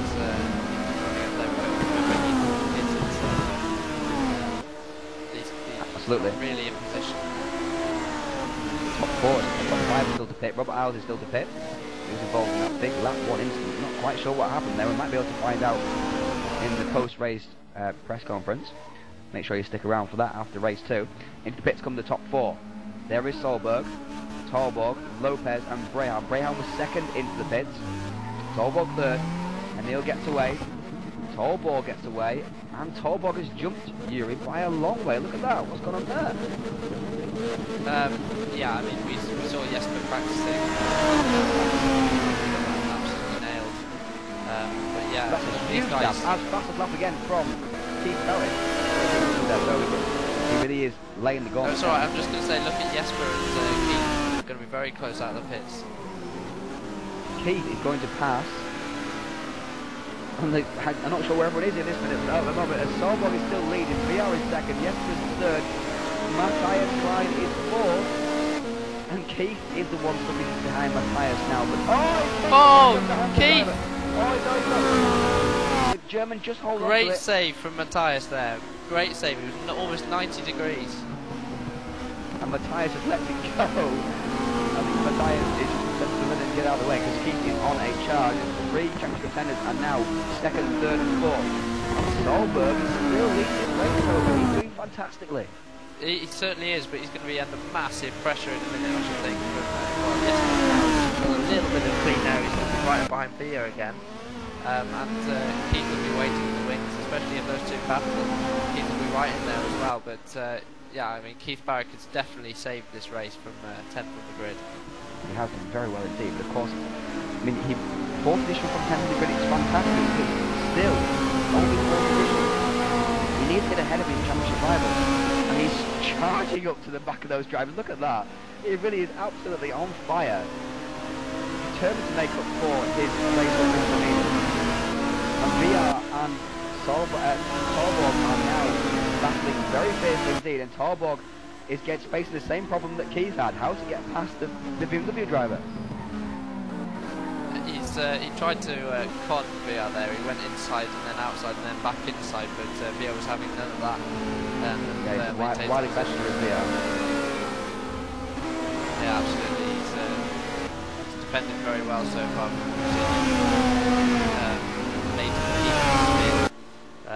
He's defending now well from Jesper, so well, as Jesper makes a dive maybe. Not quite. But how do you get past this Francesco VR? So how would you go about it? It's going to be so difficult to pass. At Nürburgring, nobody could pass him, even though he wasn't that far in front of the field. Here today as well, notice he doesn't pass the BMW driver. Well, here's where he's weak, onto this straight and towards the corkscrew. We saw that earlier. Jesper needs to stop making 10 lunges inside the coming onto the rail straight. He needs to get himself set up in the line there and get a really good run onto the rail straight, and then he'll be able to maybe have a look into the corkscrew. Meanwhile, Emil is laughing all the way to checkered flag at the moment. He can stay there off. Yeah, it's the 8 seconds. Bend now into the hairpin. That's great track now here. Oh, and Barrick's involved as well. It is going up the inside of Tolborg. Contact between the two drivers. And VR gets out ahead again. He's trying to get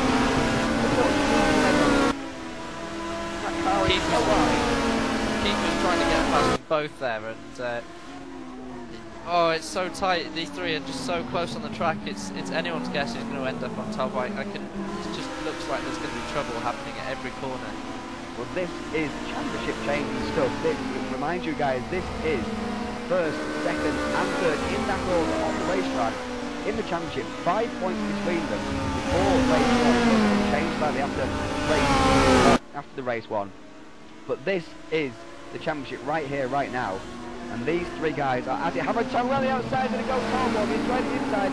He's trying to come back. He's going to try the outside. We'll see if having none of it again as well. Just make sure he places that BMW in the right position and Tolborg cannot get past. Here we go. Tolborg's got a run, though.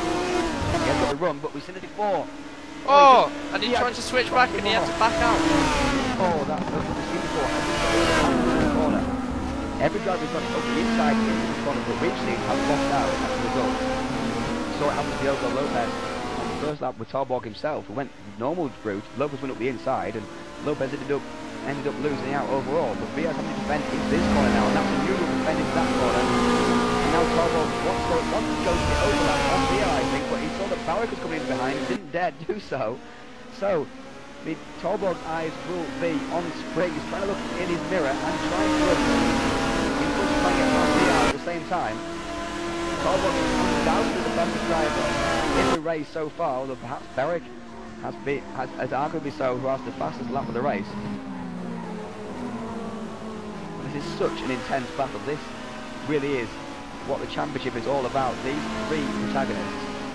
One mistake from Beer and he'll lose both places. And, so he knows every apex. We just saw on that last lap, he missed the apex. And both his rivals onto him. So and Keith's going to have a go at Jesper around the outside here. He is. If he can make that thing. Oh, look at it! Round the outside. What a move! No, not what a move. He just almost went off the track. I thought he made a good move there, but he just saved it. That was so close going in the gravel, and if you go in the gravel there, it hits everything. Goodbye. Camber, as soon as you go in the gravel, the camber immediately leads towards the barrier. I know, I've been there plenty of times.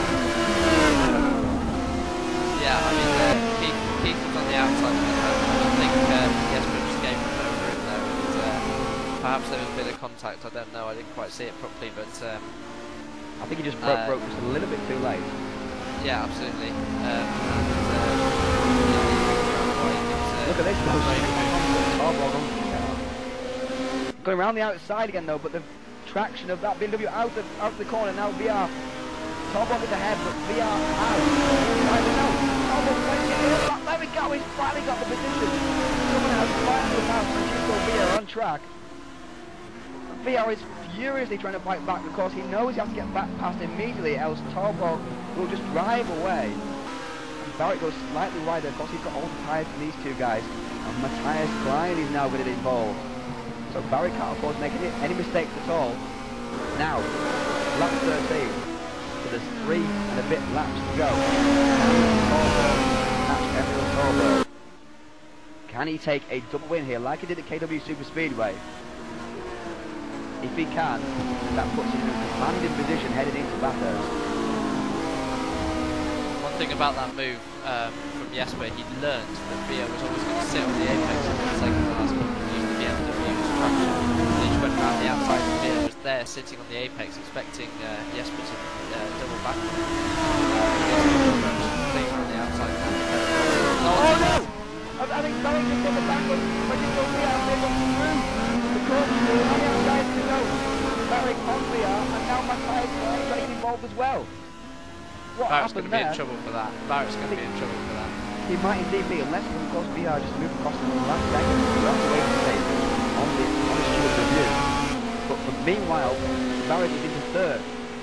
He's so determined in this race. You can see it in his body language of the car and the speed that he's producing. I know he's letting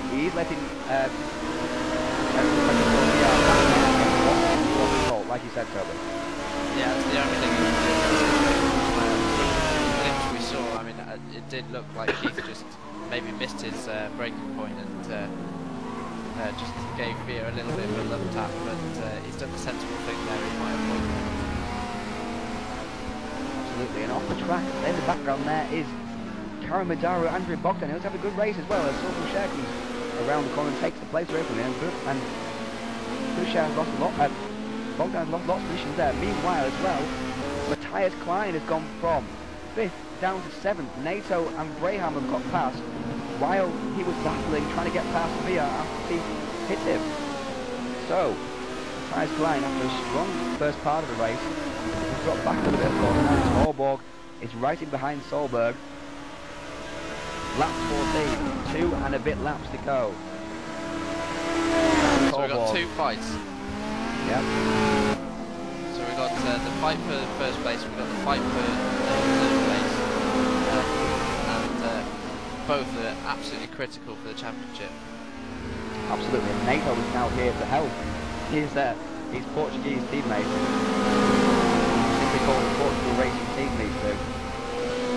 Fighting against DHR Supercraft driver, and NATO's looking wide, but Barrett's trying to go around the outside like Torborg did, but DR's had enough of that already. So difficult to get past the Portuguese drivers. Cannot do it. These 5 drivers are all very, very close indeed. One mistake from one of them and they lose all the positions that they have in this train. And NATO gets sideways. I think Graham is hit the side of another sideways. Oh no! And Graham has been pushed onto the grass by NATO and Klein's going around the outside of both of them. Look at this! Klein's taking he's hit the side of his sideways. almost on the track, and NATO makes the position back again. So Klein back to 7. Greyhound almost going to get his positions back then, but not quite. He's trying to go around the outside, and now Torborg all over the back of Emil Solberg. Will he make a move stick? Waterbury Racing against Synaptic. Honda versus Peugeot. Dane against Sweden. And this is Torborg takes the lead. He's taken the lead, brought up Greyhound straight into the corkscrew. Got ahead of Solberg before even they got to the corkscrew. That's a great move there from Torborg. Absolutely, he got the run onto rail straight towards the corkscrew and just made it stick. Absolutely perfect and clean. Precision driving, but Emil particularly disappointed in the lead so late in the race. Yeah, on the penultimate lap, almost his first ATCC victory. But Torborg has really stamped his authority on this event. He was favourite for this event coming in, and he obviously has shown why he was regarded as so. As Barrett's going to make a move on VR here into turn 1. He's so close. He touched the back of the BMW once again. VR's got it gathered up. VR just gathered up to third car control. How on earth did he save that, Toby? He just, in full lock, he would have just whacked full lock on and hope for the best. That's all you can do in a rear wheel drive car. But Keith's Via's very lucky to still be in a straight line and still on the podium. But Yuri Graham, look at how he's closed up on these two. Yuri's down to 7 at one point. He's now 5th. Looking for 4th. Oh, he almost gets the overlap there on Barrett, but not quite. Barrett, of course, will be struggling to hide a little bit, I think, because he's picking two laps earlier than the drivers around him. Looks like he's struggling a little bit, but he's still faster than VR, and he does want to get past. Is it the final lap now? Coming to the final part of the lap is Jesper Torborg. He's going to take a double win and the lead in the championship as he heads now down towards turn 10. The penultimate corner of the second race of the season. This is the penultimate event. One event to go, 2 races at Bathurst, but Jesper Torborg, a double race win, a superb performance from the Danish 17-year-old. He weaves across the line in delight. Superb performance from him. Emil Solberg takes second position, another superb performance also as well. The third position, Barwick in 4th, Greyhound in 5th, NATO 6th, strong 7th there from Klein, 8th for Gonsalves, 9th is Tyler Skurlock. He managed to make his way back up from 12 at one point, but not as good results as in race 1. 11th, Karen Bidaru. 10th was Diogo Lopez. 12th, Richard Lane. 13th, Abdul Ahmed. 14th, Boucher. 15th, Khan, the pole sitter, down to 15th. 16th, Swiderski. 17th, Reese Gardner. 18th was Robert Isles. 19th was his Terror Australis racing teammate Daniel Wood. 20th, Eric Nelson. In 21st coming to the line was Pedro Amaral. And 22nd, Stefan Werner. And in 23rd, coming across the line was Michael Carr. We've not seen much of him. This is his first event in the season so far in Server 1. 24th, Ethan Bass. I'm not sure who's going to be 25th. Let's take a look.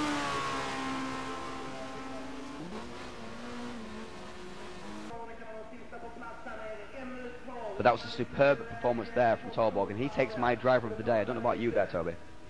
Oh, absolutely. Qualified on pole by a country mile, and 2 very dominant wins, especially the second race. He had to pick his spot for first place, and the gap between him and Keith, remember they were nose to tail at one point, is huge. Keith gets a mention for recovering his round, but I think Skurlock's strategy in race 1, another good performance from him, and so he's looking to maybe move up the championship standings a little bit. But NATO a little bit disappointing for me. He was seemed to have the pace in practice and was second on the grid in qualifying. Bit of a shame to see him not quite so strong in race 2. Well, Tyler Skurlock will be also pleased to say that Vincent Carr and Eric Nelson have the struggle in their races, he'll be able to strengthen his position, perhaps in 6th position in the championship. We'll hopefully be joined by a couple of drivers shortly.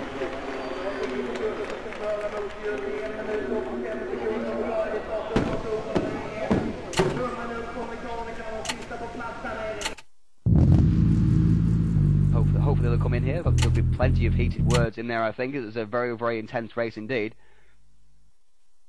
Yeah, 1 or 2 between, I should think Keith and Jesper will be, Keith and VR will be an interesting one to hear if they had already had a bit of contact and discussion before the race even started. VR was user joined your perhaps channel. A little upset about his penalty that he received from Rattlesnake Point, so be interesting to see what he thinks of Keith's driving. Keith did let him through, remember, but there's still more contact later on in the race, so those two will be interesting to listen to. Oh, we do like a bit of needle. And we are joined by Emil Solberg, almost taking his first win in the ATCC, but came across the line second in the end. Emil, how did that event go for you? It looked very, very intense from where we were sitting.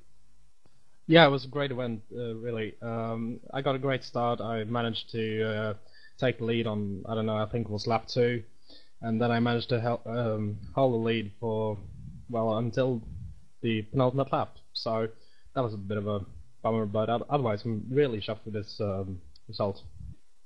Of course, if someone had said to you, I'll give you second position before the race, you would have bitten their hand off. But to lose it on the penultimate lap must have been gut-wrenching. Yeah, it was, but then, you know, Jesper is so User much left quicker your channel. than almost everybody else here.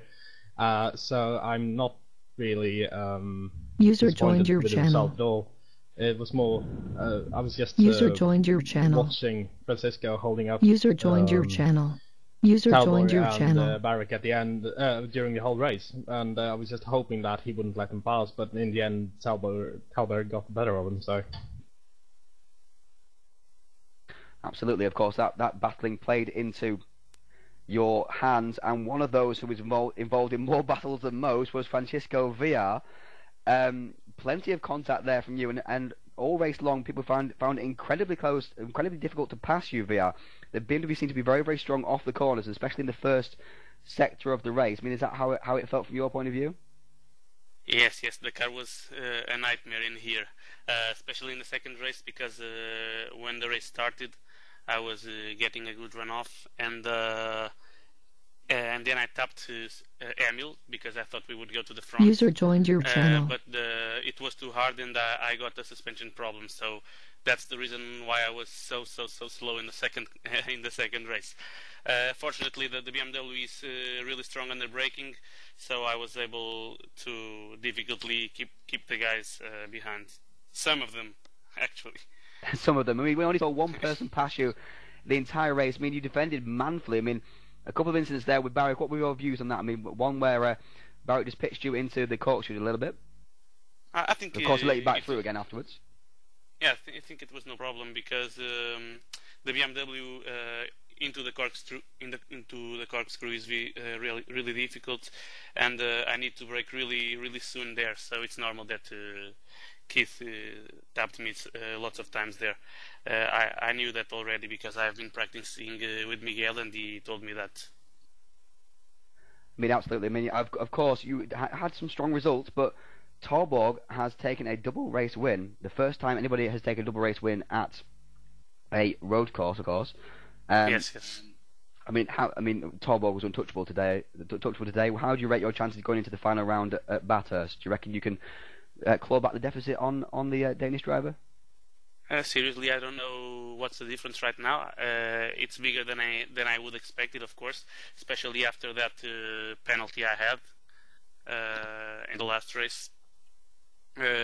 What's the difference, more or less? Can you tell me? I'm guessing it's going to be. I'm not sure. I'm guessing it's going to be about 20 to 25 points. I think, perhaps. Depends on the drop scores. It depends on the drops. Difficult. Depends on the exactly. drops. Yeah, of course. So it's not impossible, I guess. He did it now. He earned 20 points more than me, so I can do that in the last race as well, I think. Absolutely. And Toby, I don't know if you've got any questions for Francisco V. I mean, you were involved. You know what it's like to have close racing. Yeah, I mean, Francisco, you had almost every driver all over the back of you, it seemed like. But yeah, the traction of the BMW really helped you defend. Yes, the traction and the braking. The braking is very, very good. I mean, braking into the first corner, it was almost impossible that they passed me there. So I was able to defend. Yeah, good job today, Francisco. Well done. Thank you very much, Toby. We've also got Matthias Klein. He did a good job, especially in race 2. We saw you quite a lot on there, Matthias. Good result for you. Yeah, great fun. I want to thank everybody making this league possible. It was my best 2 races and great fun. Finally I had some kind of speed. Second class race. And yeah, that was great. Yeah, you should move up the championship standings. Where are you hoping to get to in the championship? I hope for a top 10. That would be great. I don't know where I am now after Laguna, but top 10 would be great. Yeah, I think you're a strong contender. Thank you, Matthias. Thanks. Sorry to interrupt, guys. I just want to double check that we are getting audio going through the feed, because I just got a note that we weren't. I'm just going to quickly check, so hang on for 2 seconds.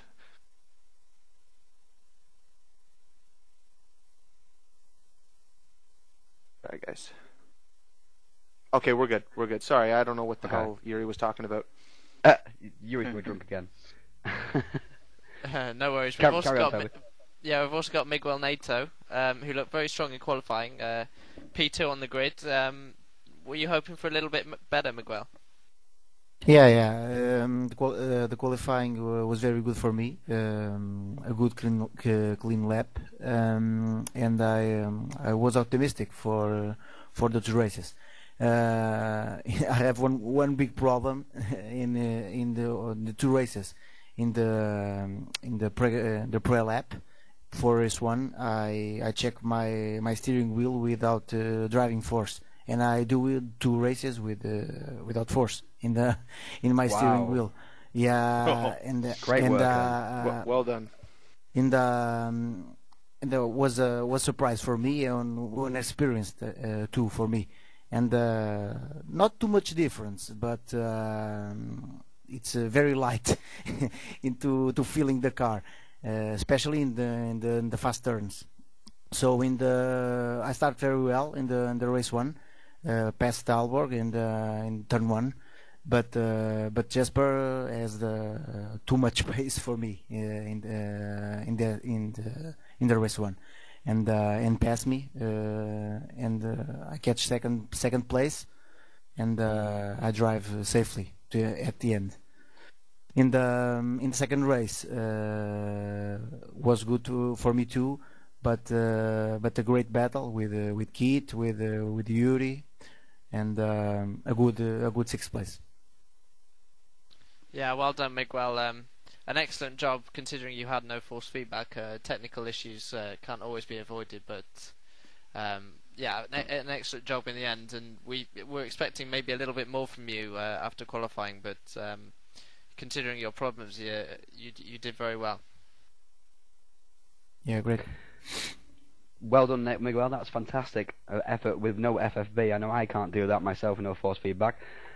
And now we come to our bi-weekly interview with our race organizer, Keith Berwick. Even though he didn't finish on the podium once again, because I didn't want to come in here to talk about the races. He always comes in here, dude. Even though he didn't even finish on the podium like you're supposed to. But seeing as you're the organizer, you get to flaunt the rules. But race 1, the final lap, what on earth happened there? Man. Well, I didn't really come in here to talk about the races because I'm still trying to get over them. But it was, I'm going to say it was kind of a desperate move after laps and laps of trying to get by Francisco. It was into the corkscrew, and I got to look at the replay, like for no fault on Francisco, but for just my car, the way it reacted when I was beside him heading into the left-hander in the top part of the corkscrew, it felt like the back end of my car lifted up off the ground and sent me not to the right into Francisco's car. It sent me to the left, which based on physics just shouldn't have happened. And I don't know. I got to look at the replay again, but once that happened, I was frustrated. Got back on the track. I was in 7th, going to the last corner, and I was trying to make sure I didn't lose another spot, and I dropped the wheel on the outside going into the braking zone, and one mistake leads to another in a short period in one sector of the track, and I ended up finishing 10th. Would have been nice if I got 8th and I could have had a clear track in front of me. Yeah, you were in 7th before that mistake happened. That's what we were saying. I mean, with that second mistake was what really cost you at the end. Really, dropping from 4th to 7th in the first race. I mean, of course, you're going to lose some points, but you would have dropped that score anyway because of your good results so far, and you would have started on the front row of the grid. So it was sorry to say it, really was a huge mistake in the championship land. But second race, you came out absolutely all guns blazing. You were absolutely on fire in the second race. Yeah, it was race 2 was it was good all around. I mean, you could see the determination you're driving, really could. In the body language of your car, you could see it all being channeled into getting a good result. Well, and you know what? I knew that was what was needed. I mean, starting 10th is not easy because of the strength of the field ahead. I mean, Emil had an amazing run. Matthias, the field ahead, I knew was not going to be easy to get by.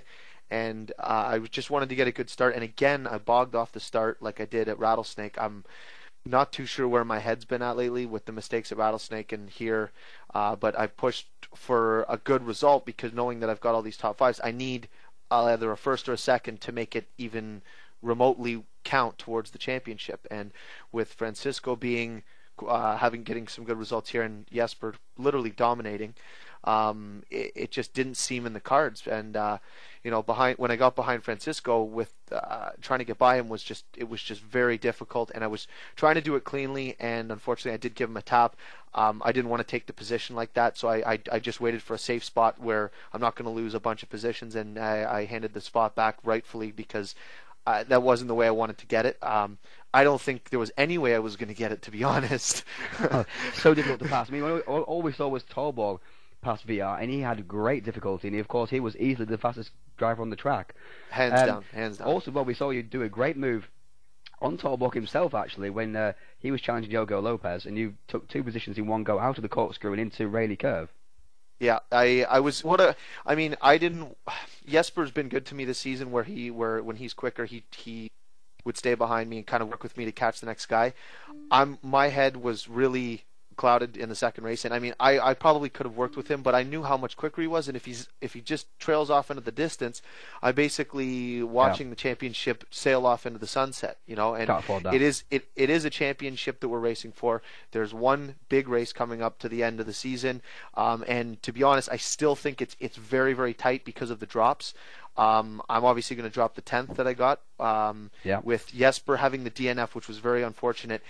There isn't any room for error on Jesper's part. The 2 wins are huge for him, especially with the pole. He scored the most points possible out of anything that you could get, and I think we're looking at a pretty good finish to the season because the final round is at a track where everybody has a little bit of an advantage. Drama, excitement, adrenaline. Exactly. I love that place. I love Mount Panorama. Can't wait for that round. Okay, guys, thank you very much. Thank you, Ryan, for coming along today. Thank you for entertaining us as well, of course. And we'll catch you again in 2 weeks' time at Bathurst. Oh, thanks, Ryan, and thank you, Toby, for stepping in. I really appreciate it. I'm going to look forward to watching the download. Everybody have a good night. User left your channel. So, Toby, that was a great event. Lots and lots of action and close racing. I mean, how sum it up for us just in a few sentences. User left your channel. Battles. It's one word really. Everywhere we saw there was action. Cars hitting each other, not necessarily on purpose, but everyone was kicked out of your channel. Really close, tight battles. User left the your battle channel. For qualifying for pole. Jesper springing out of nowhere, but Jesper was the man of the day really. He had pace over everyone, and that was reflected from qualifying all the way through to race 2, and he'll be a strong favourite for the championship win now as we head towards Bathurst in 2 weeks' time. we do considering head his double towards race win. the iconic track as far as I'm concerned. I mean, I love the Nordschleife, I love Spa, I mean, I get Monaco, I get Laguna Seca even though I hate the track, but Mountain Panorama is the track for me. It is the mecca of motorsport, and I cannot wait for the 2 rounds there, and they are coming up in 2 weeks' time. You'll find them live again on the ATCC, on this broadcast. I'll be joined next week by Bjorn de Haas. We might even get Toby back in as well, depending on how it goes. And then it's 2 extended races, though, next week. Rather than 25-minute races, it'll be around about 40 to 45-minute races, so that will be epic indeed. Join us again in 2 weeks' time. Thank you once again for Toby for joining me. No worries. Until then. Okay, guys, and thanks for watching. We'll leave you with some taste of the action, and we'll see you again in 2 weeks' time at Mount Panorama.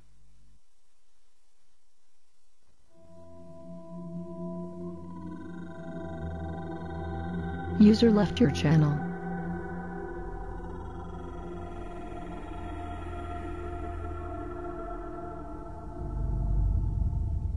User left your channel.